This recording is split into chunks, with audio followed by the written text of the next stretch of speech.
আওয়ামী লীগ ছিল গণতন্ত্রের ভয়ঙ্কর শত্রু, মন্তব্য তারেক রহমানের।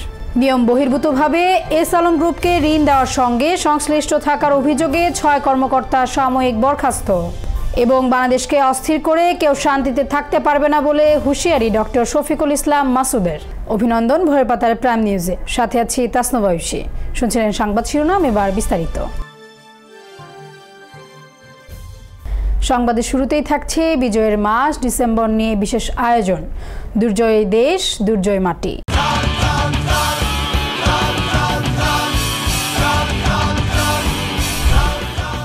6 ডিসেম্বর মুক্তিযুদ্ধের ইতিহাসে গুরুত্বপূর্ণ ও ঘটনাবহুল একটি দিন। এদিন প্রথম দেশ হিসেবে ভারত আনুষ্ঠানিকভাবে স্বাধীন ও সার্বভৌম দেশ হিসেবে বাংলাদেশকে স্বীকৃতি দেয়। লোকসভায় অধিবেশনে এদিন সকাল 10:30টার দিকে ভারতের প্রধানমন্ত্রী ইন্দিরা গান্ধী বাংলাদেশকে স্বাধীন দেশ হিসেবে স্বীকৃতি দানের ঘোষণা করেন। বিস্তারিত থাকছে মামুনুর রহমানের প্রতিবেদনে। 6 ডিসেম্বরের এই দিনে ভারতের প্রতি গণতন্ত্রের ভয়ঙ্কর শত্রু ছিল বলে মন্তব্য করেছেন বিএনপির ভারপ্রাপ্ত চেয়ারম্যান তারেক রহমান। স্বৈরাচার পতন ও গণতন্ত্র মুক্তি দিবস উপলক্ষে বৃহস্পতিবার এক বাণীতে তিনি বলেন, স্বৈরাচারী এরশাদের দল আওয়ামী ফ্যাসিবাদের সঙ্গে 16 বছর একত্র হয়ে আইনের শাসন, বিচার বিভাগের স্বাধীনতা ও মানুষের মৌলিক মানবাধিকারকে ক্রমাগতভাবে হরণ করেছে। তারা নিরপেক্ষ, নির্দলীয় তত্ত্বাবধায়ক সরকার ব্যবস্থা সংবিধান থেকে মুছে দিয়েছিল।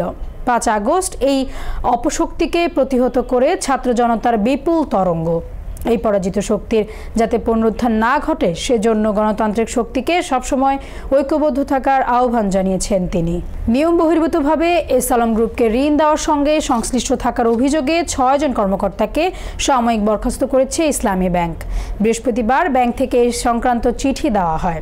বিষয়টি নিশ্চিত করে খাতুনগঞ্জ শাখা সংশ্লিষ্ট এক কর্মকর্তা বলেন, প্রধান কার্যালয়ের আদেশের পরিপ্রেক্ষিতে খাতুনগঞ্জ শাখার 3 কর্মকর্তাকে সাময়িক বরখাস্ত করা হয়েছে।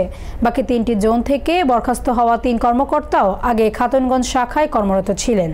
বরখাস্তের কারণে জানতে চাইলে তিনি বলেন, এস আলম গ্রুপকে দেওয়া ইসলামী ব্যাংকের ঋণের সবচেয়ে বেশি বিতরণ হয়েছে খাতুনগঞ্জ শাখা থেকে। এই ঋণ বিতরণে যথেষ্ট অনিয়মের অভিযোগ রয়েছে, যা বের করতে Bangladesh bank, Bangladesh financial intelligence unit ও দুর্নীতি দমন কমিশন পৃথকভাবে তদন্ত করছে। সর্বকালের সেরা গান এই পদ্মায় মেঘনা গানের গীতিকার ও সুরকার আবু জাফর আর নেই।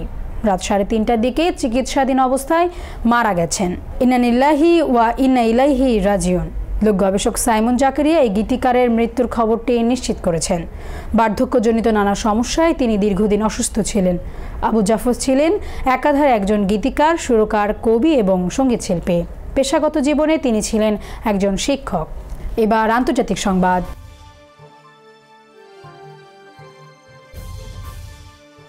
গাজা ইসরায়েলি হামলায় আরও 36 ফিলিস্তিনি নিহত হয়েছেন। গত 24 ঘন্টায় নিহত হন তারা। বুধবার আল জাজিরার এক প্রতিবেদনে তথ্য জানানো হয়েছে। বিস্তারিত ডেস্ক রিপোর্টে। গাজায় অব্যাহতভাবে হামলা চালিয়ে আসছে ইসরায়েল। দেশটির এই হামলায় উপত্যকায় আরও 48 ফিলিস্তিনি নিহত হয়েছেন। বৃহস্পতিবার আল জাজিরার এক প্রতিবেদনে তথ্য জানানো হয়েছে। গাজার স্বাস্থ্য মন্ত্রণালয় জানিয়েছে, গত 24 ঘন্টায় উপত্যকায় 48 জন নিহত হয়েছেন। এ সময় ইসরায়েলি হামলায় আহত হয়েছেন আরও অন্তত 201 জন।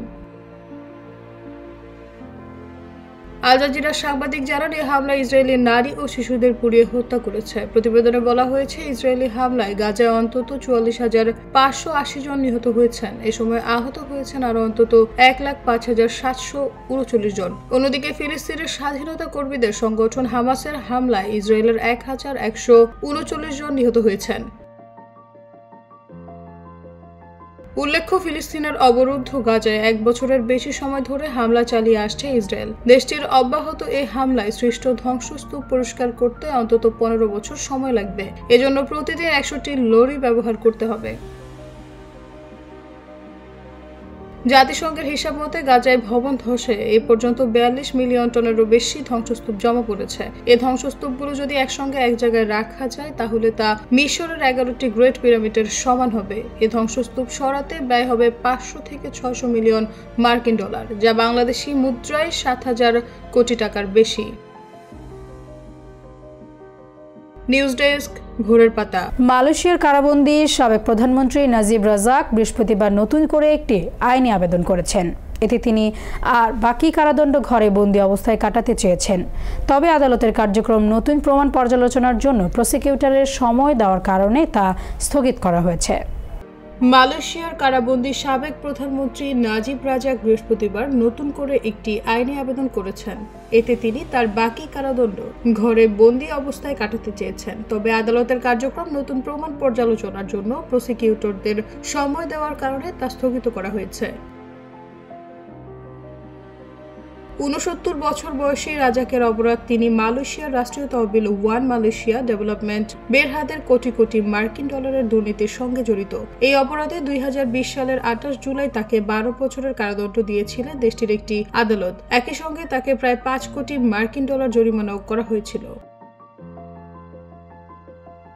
২০২০ সালে ওই দণ্ড ঘোষণার পর উচ্চ আদালতে আপিল করেছিলেন ১০ বছর দাপটের সঙ্গে মালয়েশিয়া চালানো নাজিব রাজাক।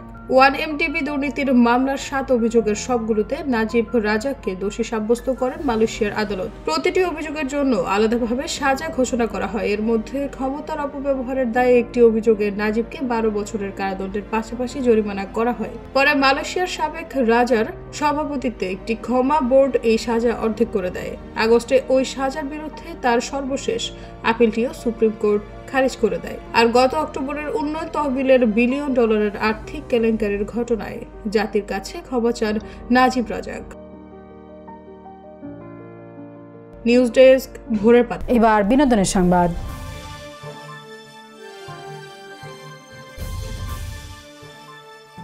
গত ৫ আগস্ট দেশ থেকে শেখ হাসিনার ভারত পলায়নের পর বাংলাদেশের সঙ্গে ভারতের সম্পর্ক এখন তলানিতে গিয়ে ঠেকেছে। দুই দেশের বৈরিতা নিয়ে মুখ খুলেছেন জনপ্রিয় নির্মাতা ও অন্তর্বর্তী সরকারের সাংস্কৃতিক বিষয়ক উপদেষ্টা মোস্তফা সরওয়ার ফারুকী। বিস্তারিত ডেস্ক রিপোর্টে। গত ৫ আগস্টে দেশ থেকে শেখ হাসিনার ভারত পলায়নের পর বাংলাদেশের সঙ্গে ভারতের সম্পর্ক এখন তলানিতে গিয়ে ঠেকেছে। দুই দেশের বৈরিতা নিয়ে মুখ খুলেছেন জনপ্রিয় নির্মাতা ও অন্তর্বর্তী সরকারের সাংস্কৃতিক বিষয়ক উপদেষ্টা মোস্তফা সরওয়ার ফারুকী। বৃহস্পতিবার রাতে নিজের ভেরিফাইড ফেসবুক পেজে এমনটি জানালেন ফারুকী। শুরুতেই তিনি পোস্টে লিখেছেন, হাসিনার অধ্যায় শেষ হওয়ার বাস্তবতা মেনে নেওয়ার সময় এসেছে ভারতের। বাংলাদেশের মানুষ সেই অধ্যায় চিরতরে বন্ধ করে দিয়েছে। ভারতীয় বন্ধুদের বোঝা উচিত যে গণহত্যার দায়ে অভিযুক্ত একজন খুনিকে আতিথ্য করা বাংলাদেশি জনগণের অনুভূতিতে আঘাতের শামিল। ফারুকী লেখেন, এমনকি ভারতীয় সংবাদ মাধ্যমগুলো যত সব বিভ্রান্তিমূলক প্রচারে হুমড়ি খেয়ে পড়ে, অথচ এমন পরিস্থিতিতে বাংলাদেশের সঙ্গে একটি নতুন সম্পর্কের সেতু গড়তে পারত ভারত, যেটি বুদ্ধিদীপ্তের পরিচয় হতো। বাংলাদেশের সংখ্যালঘু জনগোষ্ঠী ভারতীয় মুসলমান এবং খ্রিস্টানদের চেয়ে অনেক ভালো অবস্থায় আছেন বলে উল্লেখ করেন ফারুকী। এ প্রসঙ্গে নির্মাতা লেখেন, বাংলাদেশের সংখ্যালঘুদের পরিস্থিতি নিয়ে বাংলাদেশ সরকার খুব ভাবছে। আগের সরকারের তুলনায় বাংলাদেশের সংখ্যালঘু সংক্রান্ত ঘটনার সংখ্যা প্রকৃতপক্ষে কমে গেছে। সবশেষে ফারুকী লেখেন, ভারতীয় বন্ধুদের মনে রাখা উচিত যে তারা এমন একজনকে আশ্রয় দিয়েছে যিনি ছিলেন একজন অত্যাচারী, যিনি টানা ৩টি নির্বাচনে ভোটের অধিকার ছিনতাই করেছে, ২৩৪ বিলিয়ন ডলার পাচার করেছেন, তার মতের বাইরে যাওয়া হাজারো মানুষকে হত্যা করেছে। গত জুলাইতেই যার সংখ্যা ছিল ১৫০০, আরো অসংখ্য মানুষকে গুম করা হয়েছে যারা এখনো ফিরে আসেনি। তাহলে ভারত কেন আশা করে আমরা তাকে ভালোবাসবো? ভারতীয়রা কি আশা করে যে জার্মানরা হিটলারকে ভালোবাসবে? নিউজ ডেস্ক, ভোরের পাতা। এবার খেলাধুলার সংবাদ। গ্লোবাল সুপার লিগ টি-20তে প্রথম দিকে হারের পর টানা দ্বিতীয় জয়ে দেখা পেল রংপুর রাইডার্স। এই জয়ের ফলে গ্লোবাল সুপার লিগের ফাইনালে জায়গা করে নিল রংপুর। এর আগে শেষ ম্যাচে গায়ানাকে হারানোর পর এবার তারা হারালো লাহোর কালান্দার্সকে। বৃষ্টিবিঘ্নিত ম্যাচে ৯ ওভারে ১ উইকেট ৮৫ রানের পুঁজি পায় রংপুর। বৃষ্টি আইনে লাহোরের সামনে লক্ষ্য দাঁড়ায় ১১১ রানে। তবে শেষ পর্যন্ত ৭ উইকেট হারিয়ে ৮৭ রানে থামে লাহোরের ইনিংস। তাতে ২৩ রানে জয় নিয়ে মাঠ ছাড়ে সোহানের দল। সংবাদ শেষ করার আগে শিরোনামগুলো আরও একবার। ফ্যাসিস্ট আওয়ামী লীগ ছিল গণতন্ত্রের ভয়ঙ্কর শত্রু, মন্তব্য তারেক রহমানের। নিয়ম বহির্ভূতভাবে এস আলম গ্রুপকে ঋণ দেওয়ার সঙ্গে সংশ্লিষ্ট থাকার অভিযোগে ৬ কর্মকর্তা সাময়িক বরখাস্ত। এবং বাংলাদেশকে অস্থির করে কেউ শান্তিতে থাকতে পারবে না বলে হুঁশিয়ারি ডক্টর শফিকুল ইসলাম মাসুদের। এই ছিল আজকের ভোরের পাতার প্রাইম নিউজ। সারা দেশের সর্বশেষ আপডেট পেতে চোখ রাখুন ভোরের পাতায়। ধন্যবাদ।